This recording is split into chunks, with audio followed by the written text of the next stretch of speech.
मैनपुरी जनपद की करहल विधानसभा में होने जा रहे उपचुनाव के लिए सपा प्रत्याशी पूर्व सांसद तेज प्रताप यादव का आज नामांकन हुआ, जिसमें सपा के राष्ट्रीय अध्यक्ष अखिलेश यादव ने अपने पूरे कुनबे के साथ तेजू यादव के नामांकन में भाग लिया तथा भाजपा पर जमकर निशाना साधते हुए कहा है कि सपा प्रत्याशी ऐतिहासिक मतों से विजयी होंगे।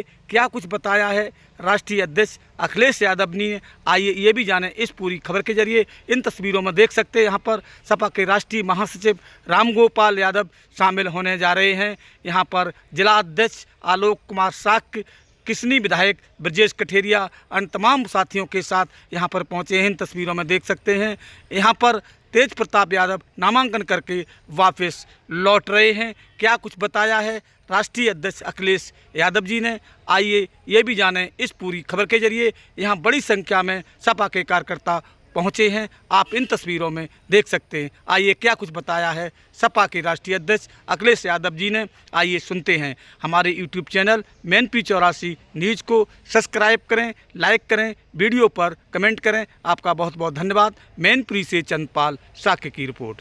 बार के जो उपचुनाव होने जा रहे हैं, वहां से समाजवादी पार्टी के प्रत्याशी सांसद रहे तेज प्रताप यादव ऐतिहासिक वोटों से जीत करके जाएंगे। मैं करहल की जनता और मैनपुरी की जनता का बहुत धन्यवाद और आभार प्रकट करूंगा। यहाँ के लोगों ने समाजवादी पार्टी का, नेताजी का हमेशा साथ दिया है। किन्हीं भी कठिन परिस्थितियों में या राजनीतिक कोई फैसला हुआ होगा, यहाँ के लोगों ने समाजवादी पार्टी का हमेशा साथ दिया है। करहल उपचुनाव में जो होने जा रहा है, ये वो विधानसभा है जहाँ की जनता समाजवादी पार्टी को हमेशा चुनती रही है। और इस बार के चुनाव में मैं कह सकता हूँ कि पहले से ज़्यादा समर्थन है। हर वर्ग के लोग साथ हैं, हर वर्ग के लोगों का सहयोग और समर्थन मिलेगा। परिणाम बहुत ऐतिहासिक होने वाला है करहल विधानसभा। जहां तक भारतीय जनता पार्टी का सवाल है, Bharatiya Janata party by elections में किसको लड़ाएं, कैसे पीडीए का मुकाबला करें। पीडीए से घबराए हुए वो बैठे हुए हैं। पहले तो कभी कभी सुन भी लेते थे उनके मुंह से पीडीए, लेकिन इधर जो पीडीए की ताकत या पीडीए के लोग इकट्ठे हुए, एकजुट हुए हैं, अब पीडीए कहना भी वो भूल गए हैं। और इसलिए भूल गए हैं कि पिछले जितने भी फैसले उनके हुए हैं और पूरा कार्यकाल उठा करके देख लें, सबसे ज्यादा भेदभाव, सबसे ज्यादा अन्याय, सबसे ज्यादा भेदभाव का शिकार अगर कोई हुआ है तो यही पीडीए परिवार के लोग हैं। मैं जानता हूं, क्योंकि चैनल बहुत पेड होते हैं आजकल। जिस तरह से एक नई संस्कृति है, नई टेक्नोलॉजी के साथ प्रीपेड चलते हैं, प्रीपेड पोस्ट पेड। जब मैं देख रहा था तो चिंता चैनलों को इस बात की थी कि तेज प्रताप ने तिलक कितना बड़ा लगाया है। उन्हें विकास की चिंता नहीं है कि कन्नौज, मैनपुरी या आसपास के क्षेत्र में एटा या बगल के जिलों में कितना विकास किया, इसकी चिंता नहीं है।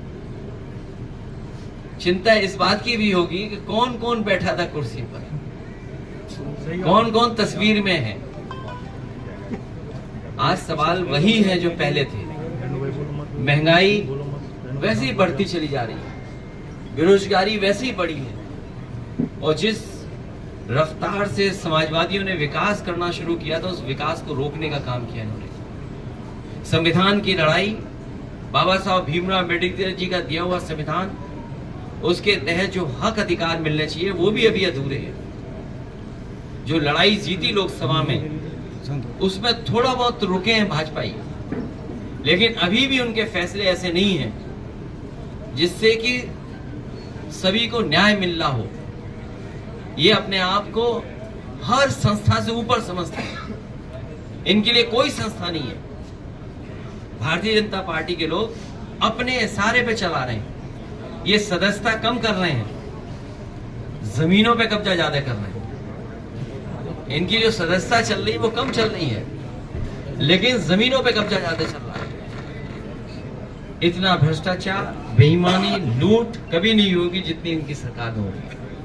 बहराइच की घटना को लेकर क्या कहना चाहेंगे? बहराइच जो कुछ हुआ है, मैं अपने पत्रकार साथियों का धन्यवाद देना चाहता हूं, और खासकर उन यूट्यूबर्स को, उन तमाम सोशल मीडिया के लोगों को जिन्होंने निष्पक्ष होकर के सच्चाई सामने लाने का काम किया। और सच्चाई ये है कि भारतीय जनता पार्टी ने जानबूझ करके दंगा कराया, क्योंकि उनको पता है कि चुनाव आ गया है, किसी भी सवाल का जवाब जनता में नहीं दे सकते हैं।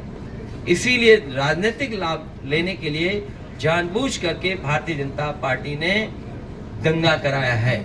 और जीरो टॉलरेंस की अगर बात थी तो आखिरकार पर्याप्त पुलिस क्यों नहीं थी, पर्याप्त प्रशासन का इंतजाम क्यों नहीं था? और जो जानकारी में था प्रशासन को, उसके बावजूद भी नहीं किया कुछ भी। मुझे उम्मीद है कि न्यायालय से न्याय मिलेगा। दो सीटें कांग्रेस को देने की बात चल रही अब है। भारतीय जनता पार्टी जिसको चाहे उसको गिरफ्तार कर ले, पत्रकार साथी भी गिरफ्तार हो जाते हैं। अगर वो कोई सच्ची न्यूज चला दें तो फोन आ जाता है उनके पास। उनको बाकायदा ब्रेकिंग न्यूज व्हाट्सएप पे मिलती है कि आपको ब्रेकिंग न्यूज यही चलानी है जो व्हाट्सएप पे आई है।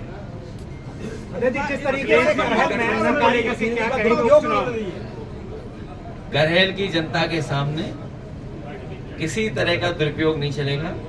सामने से दुरुपयोग दिखाई देगा, लेकिन वही अधिकारी कहेंगे अरे जीत तो आप ही रहे हो, समर्थन आपका ही कर रहे हैं। अब जी नामांकन प्रक्रिया शुरू हो चुकी है, लेकिन अभी तक प्रत्याशी नहीं पूछ पाए हैं सीटों पर। अभी चाचा ने जो कहा वो ठीक कहा कि उनके पास प्रत्याशी नहीं है, ढूंढ रहे हैं।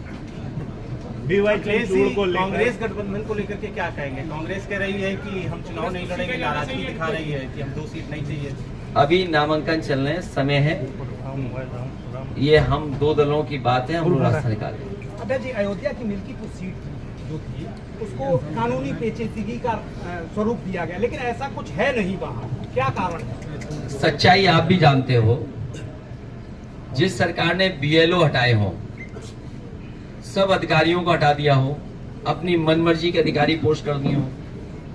मुख्यमंत्री जी एक बार नहीं कई बार गए, कई बार विकास का पैकेज भी दिया उन्होंने। और जब इंटरनल सर्वे करवाया उन्होंने, तो इंटरनल सर्वे में बीजेपी हार रही थी। फिर मुख्यमंत्री ने बार बार कार्यक्रम लगाया, और बार बार कार्यक्रम लगाने के बाद सर्वे करवाया, उसमें भी बीजेपी हार रही थी।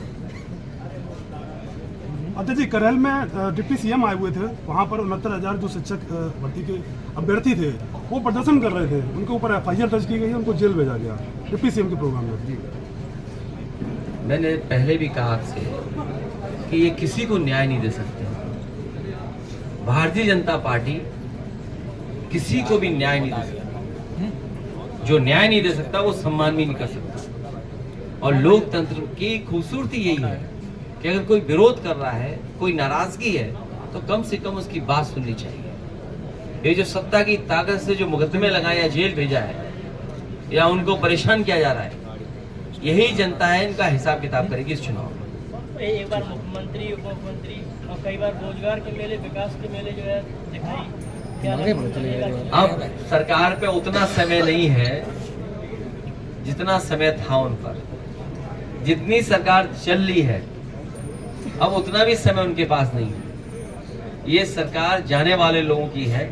जनता इनको इस चुनाव में हरा करके विदाई का रास्ता खोल दी।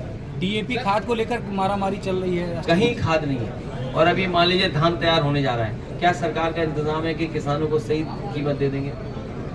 जिन लोगों ने कहा कि किसानों की हम आय दोगुनी कर देंगे, धान तैयार हो गया, क्या तैयारी है धान खरीदने की? किसानों को पराली जलाने से रोका जा रहा है। ये पराली वाला बड़ा सवाल है। सरकार को किसान के साथ अन्याय नहीं करना चाहिए। एक सवाल है, अभी इलेक्शन के दौरान भी आपने ईवीएम को लेकर सवाल खड़े किया। आप एलन मस्क ने भी ईवीएम पे सवाल खड़े किए, इवन अमेरिका में भी अब इसको सपोर्ट नहीं मिल रहा है। हाँ जिस तरह टेक्नोलॉजी आगे बढ़ रही है और टेक्नोलॉजी से कई बार आपको सूचनाएं मिलती हैं कि टेक्नोलॉजी के माध्यम से घटना हुई है। आज ही के अखबार में पढ़ा गया है और किसी अखबार में ये सूचना दी गई है कि सबसे ज़्यादा घटनाएं जो आपके टेक्नोलॉजी के माध्यम से होती हैं वो सबसे ज़्यादा उत्तर प्रदेश में हो रही हैं, चाहे वो एटीएम से टेक्नोलॉजी के माध्यम से पैसा निकालना, किसी का कार्ड मिसयूज करना, इस तरह की घटनाएं सबसे ज्यादा हो रही हैं। और एआई आने के बाद बहुत सी चीजें बदल रही हैं।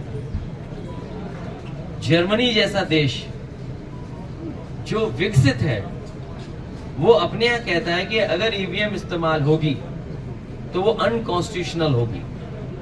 तो जब जर्मनी जैसा देश जो दुनिया में बहुत आगे है, भारत से कई मामलों में बहुत आगे है, जब वो देश ईवीएम के इस्तेमाल को अनकॉन्स्टिट्यूशनल कह रहा है तो स्वाभाविक है कि उस पर सवाल खड़े होंगे, उंगली खड़ी होगी।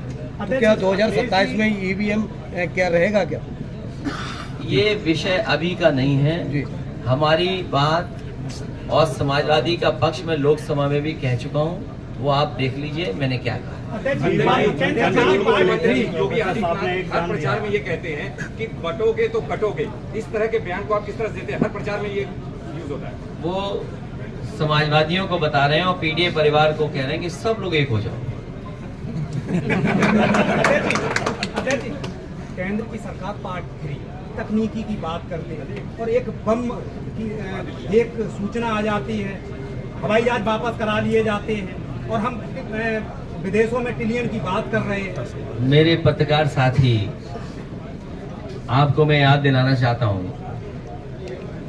उत्तर प्रदेश के मुख्यमंत्री जी ने कहा था कि विधानसभा में आरडीएक्स आ गया है और जब उसकी जांच हुई तो पता लगा वो खैनी वाला मसाला था कि वो जो कभी कभी लकड़ी के में इस्तेमाल होता है। तो ये बात तो विधानसभा की मैं कह सकता हूँ। अब ये बम वाली बात आ रही है तो सिक्योरिटी बढ़ानी चाहिए सरकार, और सरकार की भी मंशा यही होगी कि सिक्योरिटी बढ़ जाए। अब कहाँ की सिक्योरिटी बढ़ाना चाहते हैं या डराना चाहते हैं, ये तो सरकार ही बेहतर बता पाएगी। लेकिन बड़े बड़े सवाल खड़े हो रहे हैं, बड़े बड़े सवाल खड़े हो रहे हैं। हालांकि वो समय नहीं है उन बातों को कहने का। कनाडा जैसा देश कुछ बात ऐसी कह रहा है जिससे भारत का सम्मान को ठेस पहुंच रही है। अमेरिका भी वही बात कह रहा है और हम और आप लोग अखबार में कई ऐसी सूचनाएं मिल रही हैं, पढ़ रहे हैं हम लोग, जिन पे स्वाभाविक है चिंता करना पड़ेगा।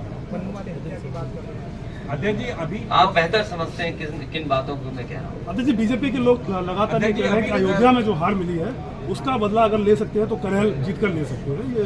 और मिल्कीपुर फिर बदला ले लेगी बीजेपी से तब। अध्यक्ष जी, अभी प्रोफेसर साहब ने विवादित बयान दिया है सीजीआई को लेकर, क्या उसको लेकर वो माफी मांगेंगे? नहीं, मेरी जानकारी में नहीं है। सुप्रीम कोर्ट के सीआई साहब का सब सम्मान करते हैं और हम तो बहुत सम्मान करते हैं, बहुत सम्मान करते हैं। Thank you. बहुत धन्यवाद पत्रकार साथियों, आप भी सहयोग और मदद करना।